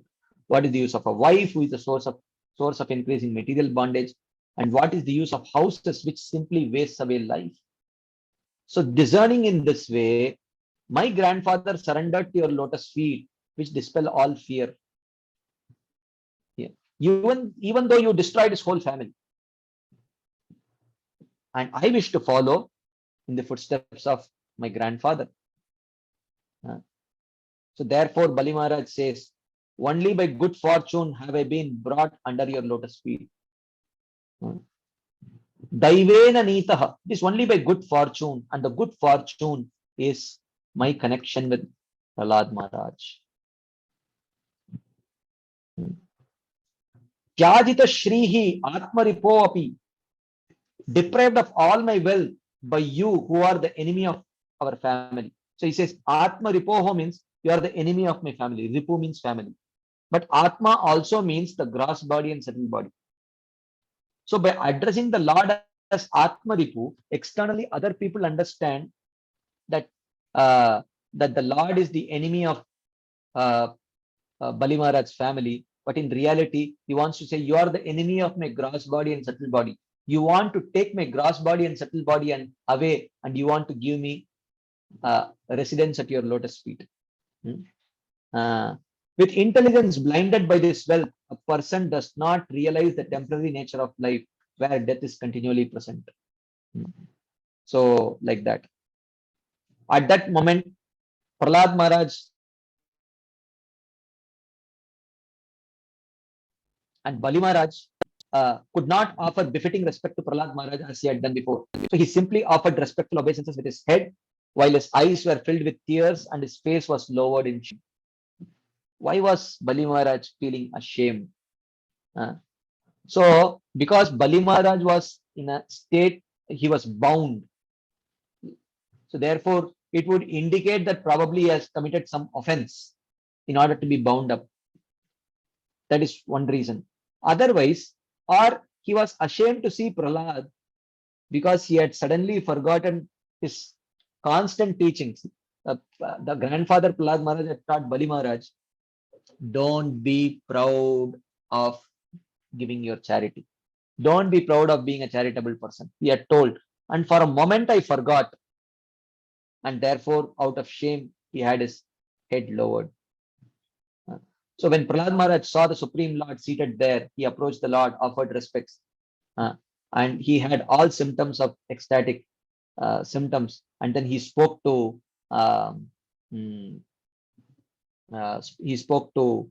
Vamanadev. He said, my Lord, it is you who gave Bali the post of a heavenly king, and now it is you who have taken it all away. I think this is good, since you have been merciful to him by taking away his wealth, which caused bewilderment to his mind. This is not true. But sometimes when the son has performed some mischief, and if the neighbor is going to beat him up, the father and the mother, and they themselves come and severely chastise that son in front of the neighbor, so that the neighbor's heart melts. So similarly here, Prahlad Maharaj is not at all taking the side of, apparently not taking the side of Bali Maharaj, but actually Bali Maharaj, Vamanadev, Prahlad Maharaj, all are in one side only. There is no question of taking sides. So he said that you did not take away from Bali what was his. You simply received again what was actually yours. This is a proper act. But bewildered by wealth, even a learned, self-controlled man, while possessing wealth, cannot see the truth about the self. I offer my respectful obeisance unto the Lord of the universe, Narayana, who is the witness of all people. Good, you actually took everything away, because even learned people, when they are completely bewildered by wealth, they cannot understand the nature of body and soul. At that point of time, Brahmaji wanted to speak something to the Lord. He was very eager. But suddenly, Vindhyavali started speaking, the wife. And Brahmaji remained silent out of respect for Vindhyavali because she is the more affected party. So she had the right to speak. Okay. So she lowered her head out of natural shyness of a woman. She said, "Oh my Lord, you have created the entire universe." She is also playing the role of, you know, uh, she's a doting wife. She, you know, she has only two masters. One is her husband, the pure devotee Bali Maharaj, and Vamanadev. Okay, so so she is speaking in this way, perfectly understanding. So we should understand that Bali Maharaj, Vindhyavali, Vamanadev, Prahlad in one side only. Even though they are apparently speaking, apparently Prahlad Maharaj is criticizing Bali, Lord is criticizing Bali, Vindhyavali is criticizing Bali, but no one is criticizing Bali Maharaj. Everyone is glorifying him, right? So you have created this universe for your pastimes. Atmanah kridartam. Idam trijagat te kritam. Tu, but aparakutiyah, foolish, unintelligent men like my husband, like that. Everyone knows whom she is talking about, have claimed proprietorship for their material enjoyment. Shameless, ascending to a high position and thinking they are the doers. What can they offer to you, the creator, maintainer, and the come on, you were so eager when Bali Maharaj was eager to offer the three lands. You came running with great joy with a golden pot of water to make that promise. Now you are criticizing him. This is all match fixing. Everything is fixed. Everyone knows the internal conversation. Not everyone. The great devotees like Vindhyavali, Prahlad Maharaj, Bali Maharaj, Vamanadev, they know the internal dialogues that is going on between them. So after Prahlad and Vindhyavali pleased the Lord by spiritual statements, Brahma pleased the Lord by practical considerations. Brahma, while not on that level, on a lower level, because he is showing great affection for Bali Maharaj, he has also pleased Vamanadev. Brahmaji said, "What are you doing, my Lord? Please release this person who is bereft of everything. He does not deserve to be punished further. You cannot punish him like this." Bali Maharaj had offered all lands, all planets, whatever he has earned by his pious acts. Disturbed mind, he has offered his body to you. You are not satisfied. Why did you say Patram Pushpam Phalam Toyam Yome Bhaktya Prayachati? What did Bali Maharaj lack? Did he lack bhakti or did he lack the vastu? Patram Pushpam Phalam Toyam. He has given the whole universe. There is a limit. Why are you treating him like this? So you take a person who has offered you water, grass, or even a flower bud, you take them back to Vaikunta. This Bali Maharaj, without duplicity, with genuine devotion, he has offered everything. What are you doing to him? So then Vamanadev speaks to Brahmaji. The Lord said, "Brahman yam anugrinnami tadvisho vidunomyaham yan madaha purushastabdo lokam mam cha avamanyate." He says, "O Brahma, intoxicated by wealth, purushah stabdah." A person becomes arrogant being intoxicated by wealth. Lokam mam cha avamanyate. And intoxicated by that wealth and pride, they do not respect anyone within these three worlds, including myself. Therefore, to such a person, I show special favor by taking away all his possessions. Okay. So when a person becomes proud, I take away all his possessions. So then he says, and Brahmande Brahmite Kono Bhagyavan Jeev. Sorry. He says, while rotating in the cycle of birth and death again and again in different species, by good fortune, one becomes a human being. Okay. And if a human being is born in an aristocratic family, he performs wonderful activities. If he has personal beauty, if he has education or wealth, and if he is nonetheless not proud, it is to be understood that he is especially favored by me. Okay. So if a person Sometimes when he becomes proud, then I take everything away. But despite having good birth, youth, education, wealth, everything, if you see that someone is not proud, you should understand that he is especially favored by me. Okay. And I do not take away his wealth, since there is no harm in his possessing his wealth, because he's not becoming proud. Okay. Although high birth and other qualifications are impediments, because they are causes of arrogance and pride, they never disturb my devotee at all. My devotee does not get disturbed by all these things. Actually, they can cause arrogance and pride in non-devotees, but not in my devotees. Therefore, I gave all the wealth to devotees like Dhruva Maharaj. So, to beginner devotees, the Lord takes his wealth away, but he does not, which are cause of obstacles for the devotee. But he does not take away things he has given to the devotees. What he has gained by his karma, he may take, but that which the Lord himself has given, he does not take away. But of course, this is not a fixed rule, because the Lord took a lot of things away from the Pandavas. So this is not a fixed rule. Then Brahmaji catches hold of his head and he says, look, I don't know what you're talking about. You say, okay, you take things away, that is your mercy. And then sometimes you say that your devotee does get.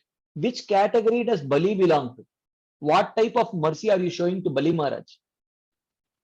Is he a neophyte who has become proud of his wealth? So you're taking this wealth away from him to destroy his pride? What kind of, is he a non-devotee? What is he? What kind of mercy are you showing to Bali Maharaj now? So he says, Esha Danava Daityanam Agranihi Kirti Vardanaha Ajayishid Ajayam Mayam Sidan Apina Muyati. Famous Bali Maharaj, foremost among the demons, has already conquered unsurpassable Maya. Even though in dire circumstances he is not bewildered. You see, I have pushed him to the corner, taken everything away. He is insulted in such a way. Sambhavitasya chakirtir maranadatirishate. Krishna tells Arjuna, for a person who has accomplished so much, infamy is worse than death. And here is Bali Maharaj, who has conquered the 3 worlds, and everyone is watching. And in front of everyone, he is bound like an animal. What could be more insulting? Compared to him, what did Arjuna accomplish? But Bali Maharaj's accomplishment was greater. And here he is bound like an animal. Brahmaji says, look, Brahma, do you sense even an iota of bewilderment in the face or body of Bali Maharaj? So, and he says, he has conquered Maya. So he says, I do not say he will conquer or he is conquering. He has already conquered Maya previously. What is the question of him having arrogance or disrespect caused by? He cannot be arrogant or disrespectful. In order to destroy Maya, I take away wealth and power. But when I took this wealth and power from Bali Maharaj, it was not to destroy the pride caused by Maya, but to show the real greatness of Bali Maharaj. It is seen that when people who are bewildered by wealth become greatly disturbed, I wanted to show I have taken everything away. Is he disturbed? Kamat krodhopi jayate. If he had even an iota of attachment to all this wealth and fame, when I took all of that away, he would have become angry and bewildered. No anger, no bewilderment. Therefore, and then he speaks many of these things, therefore, in essence, he says that I wanted to show the real glory of Bali Maharaj. So then he says, I have given him a place, which is Sutaloka, about which we are talking right now, is not obtainable even by the Devatas. he will be under my shelter. He will become Indra after that during the Savarani Manvantara, and after that he will come back to me, to my abode. And one should not say that the Devatas will give him trouble in Sutaloka. He is under my shelter. I will be his doorkeeper, staying awake all the time to protect him. Until he achieves the position of the king of heaven, he should live on the planet Sutala, which is made by Vishwakarma, specially made by Vishwakarma. Because it is especially protected by me, in that planet the inhabitants are free from mental and bodily miseries, fatigue, exhaustion, defeat, and all other disturbances. Bali Maharaj, you may now go and peacefully. So it is mentioned that by the will of the Lord, at that moment Sutal became greater than even Swarga. So then he says, go to Sutal and stay there, and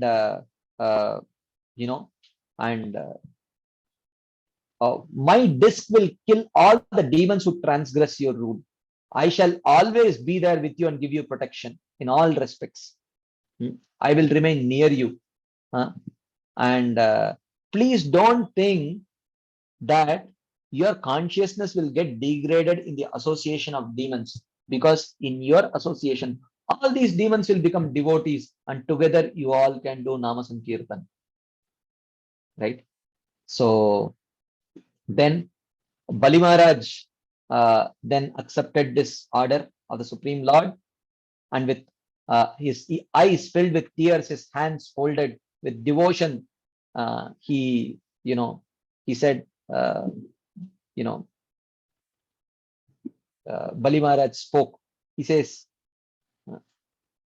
Aho pranamaya kritas samudyamaha prapanna bhaktartha vidau samahitah yallokapalai stvadanugraho marer alabdha purvopasade surerpitah. Aho pranamaya kritas samudyama. I was surrounded by these demons. Even though I had devotion inside, I could not express my devotion outside. I could not even offer my pranams to you, my dear Lord. I just had eagerness to express that pranam.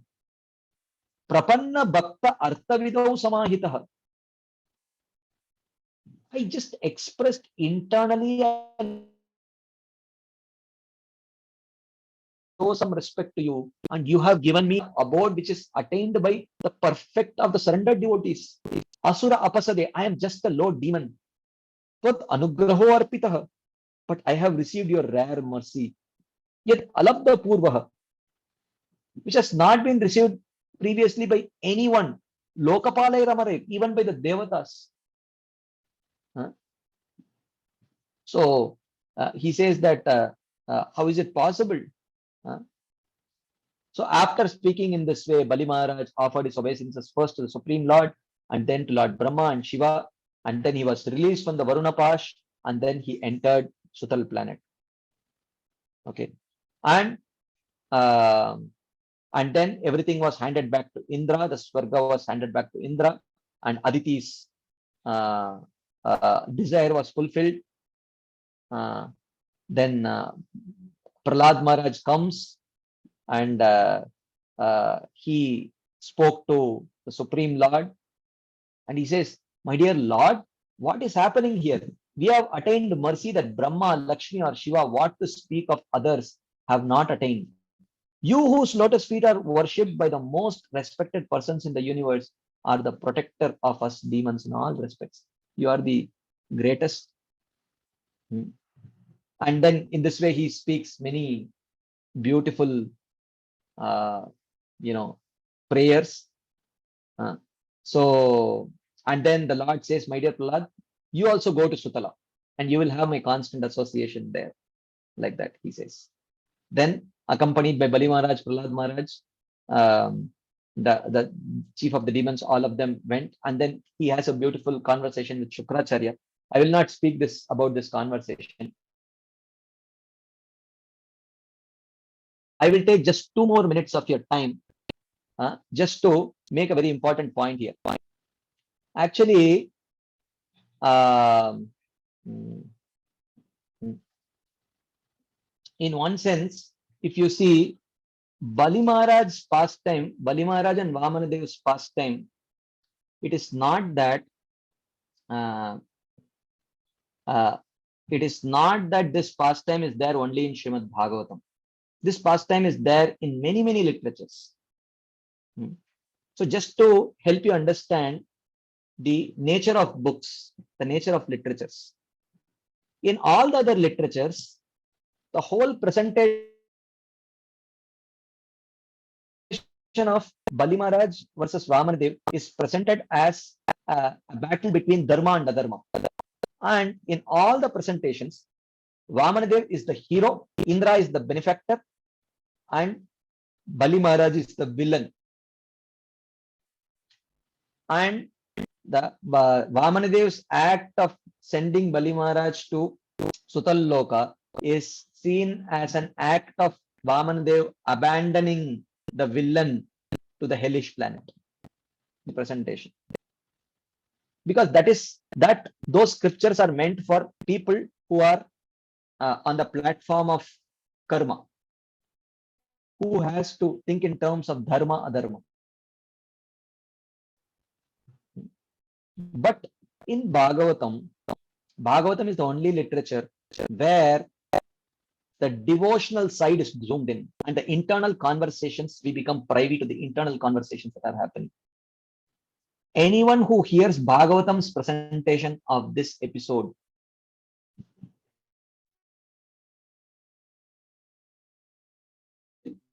they will have a split heart. Who is the real hero here?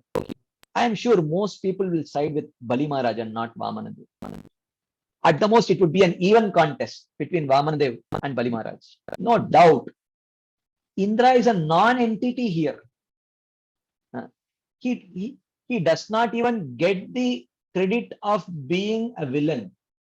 He's a non-entity. This episode has nothing to do with Indra. This is a personal pastime between Vamanadev and his dear devotee Bali Maharaj.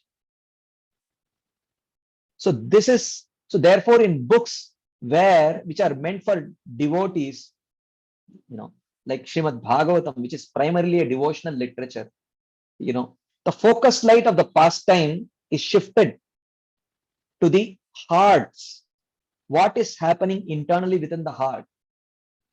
Whereas in books like Mahabharata and other such literatures, which are like Dharma Shastras, which are primarily meant for people who are at the most willing to live a pious life, and piety is their all in all, these similar episodes are projected as a fight between Dharma and Adharma. And this episode of Bali Maharaj fight with Vamanadev is presented as victory of Dharma over Adharma. But in reality, this is victory of a devotee and the story of how the Supreme Lord was conquered by the love of his devotee. And this is how Bali Maharaj received the Sutal planet from Vamanadev. So thank you very much for your patient listening. I'm sorry I just spoke and spoke and spoke. If there are any quick comments, if there is time, questions for a few minutes, maybe we can take. Thank you, Prabhu. Hare Krishna. From a small purport, you bring us to a 2 hours class. That's amazing. But it was so beautiful, Prabhu, because I attend some Bhagavatam. I attend another session where we are on Canto 10. But you always hear in Bhagavatam, Bali Maharaj, Bali Maharaj, Bali. But I never heard such a elaborated pastime. It was so beautiful, Prabhu. So helpful for me, actually. I thoroughly enjoyed it for all the during all the class. Thank you so much, Prabhu. It was amazing pastime. Thank you so much. I just loved it, Prabhu. Indulekha Mataji has a question, has hand raised. Oh, so many hand raised now. Indulekha Mataji, please go ahead. Hare Krishna, Prabhuji, Dandavat Pranam. Thank you for such a wonderful class. And just like how you explained philosophy, even the pastime was so beautiful. Prabhuji, my question was on, you said you had a verse in which Vamanadev says that you will go to hell, right? So, but then he's taken to Sutala Loka, and this chapter is called Subterranean Heavenly Planet. So this is Sutala Loka is a Yeah, it is. You can say it's a neither planet, subterranean, heavenly, or you can call it. It is almost in the direction of hell.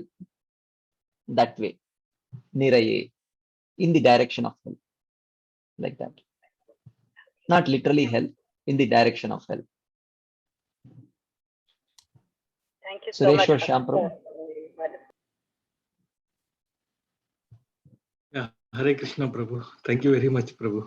Beautiful, beautiful narration of the pastime, Prabhu. I had few questions I was writing down, but over a period of time, the questions got answered, Prabhu, over a period of the class. And it was like a live drama playing in front of us, Prabhu. And with the dual aspects, right? With externally something going on, internally something going on. And how you summarized at the end, Prabhu, this how Bhagavatam is a bhakti literature, right? That was also very, very helpful. How to see the different literatures, Prabhu. So yeah, Prabhu, I had some questions, but I forgot, Prabhu, now. But very, very nice pastime. And one thing I heard was in 12th canto, as we hear more of Srimad Bhagavatam, it becomes fresher and fresh, right, Prabhu? So it was very, very. Yeah. Go ahead, Prabhu. Tadeva Ramyam Ruchiram Navam Navam, Tadeva Shashvat Manaso Mahotsavam, Tadeva Shokar Nava Shoshanam Nrinam, Yaduttama Shloka Yashonudiyate. Beautiful, that is true. That is the nature of Bhagavatam. And it was nothing new. It is what I just read was still the same 5,000-year-old Bhagavatam. Okay. Yes. But just that. Because we know something, little bit of the pastime. Now, when you traverse to different chapters, to different verses, it was really like a drama, Prabhu, a 2-hour drama playing in front of us. So very nice, Prabhu. Thank you very much. Dandavad Pranam. All glories to Srimad Bhagavatam, you and Srila Prabhu. Mother Gail. Hare Krishna Prabhu.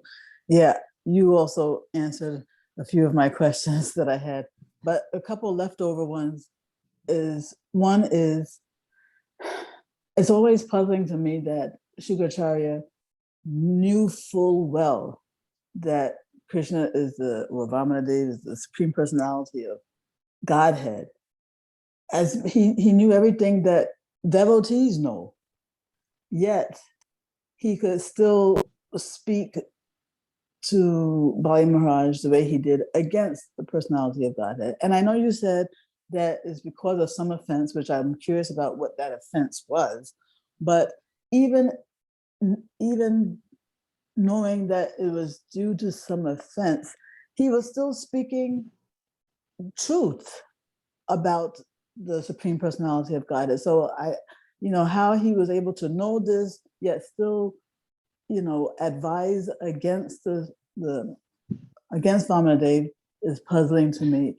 The other question I had was about the 5 ways in which wealth should be distributed. Is that for like karma kandis? Because I'm thinking of the 3 ways that Rupa Goswami, I think, is it Rupa Goswami advises? Yeah, so these 2 things I was. Yeah, the first question is, Shukracharya knew about Vamanadev, then how still he could advise against him? Is that what is your question?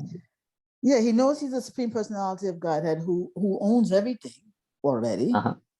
Yeah. He knows everything.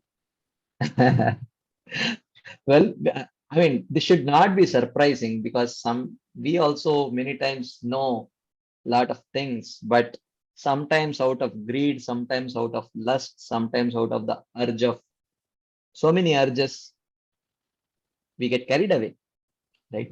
So here was Shukracharya, who was very much attached to his own wealth, his own position. If Bali Maharaj is conquered, then Shukracharya has no standing.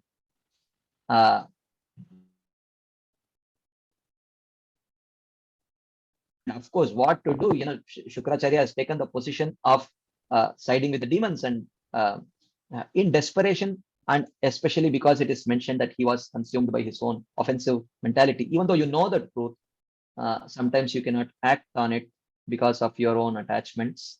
And of course, the Lord very perfectly utilizes such personalities also in his pastime for enhancing the glories of his own devotees.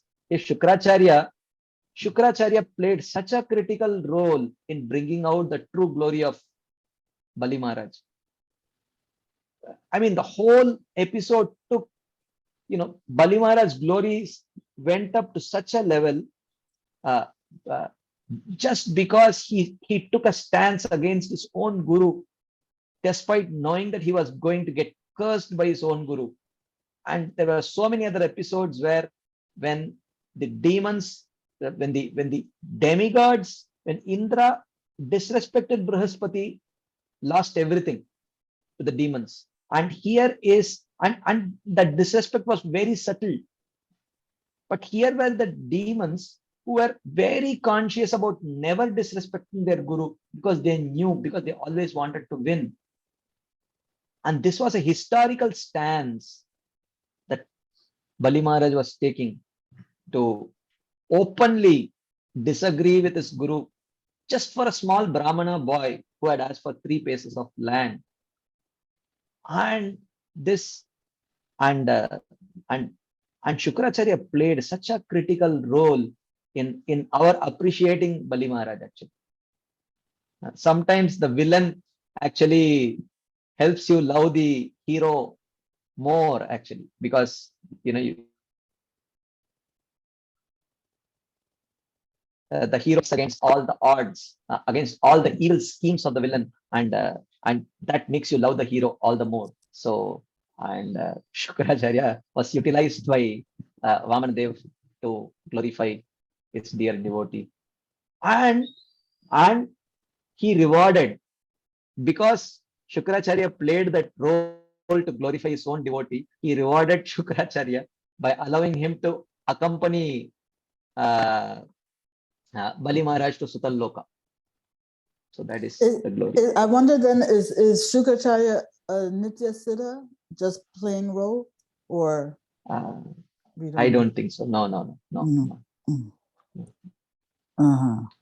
Oh, okay. Okay. So I guess, I mean, see, we devotees are willfully